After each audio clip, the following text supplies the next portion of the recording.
Virus తెగుళ్ళు వీటి బారి నుంచి పంటలను రక్షించడం ఒకసారి వచ్చాయంటే వాటిని నివారించటం అంత తేలిక కాదు. ఇటీవలి కాలంలో అరటికి వైరస్ తెగుళ్ళు బెడదగా మారుతున్నాయి. బంచీ టాప్ అనే వెర్రితల తెగులు, గొడ్డు తెగులు, యాపిల్ తెగులు, లీఫ్ స్ట్రీక్ మొజాయిక్ వైరస్లు తోటలను పలు దశల్లో వ్యాపించి తీవ్ర నష్టం చేస్తున్నాయి. వీటి బారి నుంచి తోటలను కాపాడలేక రైతులు టిష్యూ కల్చర్కి మళ్లారు.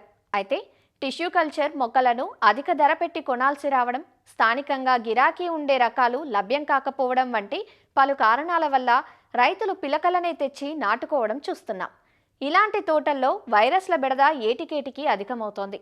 అరటిని ఆశించే వైరస్ తెగుళ్ల లక్షణాలు, వీటి నివారణకు ఆచరించాల్సిన సమగ్ర విధానాలను తెలియజేస్తున్నారు వైఎస్ఆర్ ఉద్యాన విశ్వవిద్యాలయం, పార్వతీపురం, మన్యం జిల్లా ఉద్యాన కళాశాల తెగుళ్ల విభాగం సహాయ అధ్యాపకురాలు డాక్టర్ ఝాన్సీ రాణి.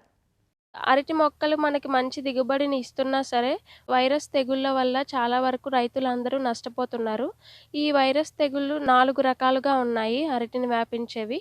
ఒకటి వెర్రి తలలు అంటాము, బంచీ టాప్ అని కూడా పిలుస్తారు. ఇంకొకటి గొడ్డు తెగులు, హార్ట్ రాట్ అని కూడా పిలుస్తారు. ఇంకొకటి యాపిల్ తెగులు ఆర్ బ్రాక్ట్ మొజాయిక్ అని పిలుస్తారు. చివరిగా లీఫ్ స్ట్రీక్ మొజాయిక్ వైరస్ తెగుళ్ళు. వీటి యొక్క లక్షణాల గురించి చూసుకుంటే, మొదటి వెర్రి తెగుళ్ళు సోకిన అరటి మొక్కలనేవి ఎదుగుదల అనేది చాలా వరకు తగ్గిపోతుంది. వాటి యొక్క ఆకుల యొక్క ఈనెల మధ్య భాగం అనేది పసుపు రంగుగా మారుతుంది. ఈనెలు మాత్రము పచ్చ రంగులోనే ఉంటుంది. ఆకుల పరిమాణం చాలా వరకు తగ్గిపోయి కత్తులలాగా మారుతుంది. అన్ని ఆకులు కూడా మొవ్వ భాగంలోనే గుబురుగా ఏర్పడతాయి. అందుకే వీటిని బంచీ టాప్ అని కూడా పిలుస్తారు. ఈ తెగుళ్ళనేవి అరటి యొక్క ఏ దశలో అయినా సోకవచ్చు. అరటి ప్రారంభ దశలోనే ఈ తెగులు సోకినట్లయితే అరటి నుంచి కాయలనేవి రావు, గెలలు ఏర్పడవు. ఒకవేళ గెలలు ఏర్పడిన తరువాత ఈ తెగులు సోకినట్లయితే కాయలు సరిగ్గా తయారవవు, కాయలు పరిమాణంలో కూడా లభించదు. దీని వలన దిగుబడి అనేది చాలా వరకు తగ్గిపోతుంది. ఈ తెగుళ్ళు అనేవి వైరస్ సోకిన పిలకల నుంచి వ్యాపిస్తుంది. ఒక మొక్క నుంచి మరొక మొక్కకు అరటిని ఆశించే పేనుబంక ద్వారా వ్యాపిస్తుంది. ఇంకొక వైరస్ తెగులు చూసుకుంటే గొడ్డు తెగులు అంటారు. లేదంటే దీన్ని హార్ట్ రాట్ అని కూడా పిలుస్తారు.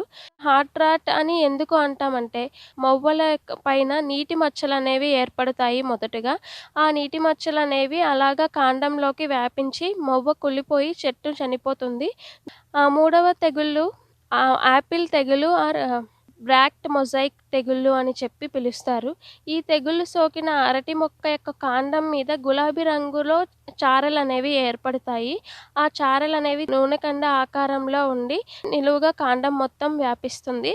తరువాత అరటి ఆకుల మీద పసుపు లేదా తెల్ల రంగు చారలు మచ్చలనేవి ఏర్పడుతుంది. కార్చి పంటలలో ఈ తెగుళ్ళననేది చూడవచ్చు. ఈ తెగుళ్ళు కూడా అరటి తోటకి పిలకల ద్వారా వ్యాపిస్తుంది అండ్ పేనుబంక ద్వారా కూడా వ్యాప్తి చెందుతుంది ఒక మొక్క నుంచి మరొక మొక్కకి. లీఫ్ స్ట్రీక్ మొజాయిక్ తెగుళ్ళు ఆకులలో మన లక్షణాలనేవి పరిశీలించవచ్చు. ఈ లీఫ్ స్ట్రీక్ వచ్చిన ఆకులనేవి తెల్ల రంగు చారలు లాగా ఎండిపోయిన మచ్చల్లాగా ఏర్పడుతుంది. తెగుళ్ళ నిర్వహణ కోసం మనం సమగ్ర యాజమాన్య పద్ధతులు అనేవి పాటించాల్సి ఉంటుంది. దీనికోసం మొదటిగా చేయవలసినది అరటి పిలకలు లేదా మొక్కలను తెచ్చుకునే ముందు ఈ వైరస్ తెగుళ్ళు లేని మొక్కలను తెచ్చుకోవాలి. ఈ లక్షణాలన్నీ మొదటగా రైతు తెలుసుకోవడం చాలా అవసరం. అరటి పిలకకు వచ్చినా సరే లేదా మొక్కకి వచ్చినా సరే మొత్తం దుంప మొత్తం కూడా తీసేయాలి. ఆ తర్వాత మనం ఈ పేనుబంక మరియు పిండి పురుగులను ఉధృతిని తగ్గించడం కోసం మిథైల్ డెమోటాన్ ఆర్ డైమిథోయేట్ పిచికారీ చేసుకోవాలి. పసుపు రంగులో ఉన్న స్టిక్కీ ట్రాప్స్ అనేవి కూడా పెట్టుకోవాలి.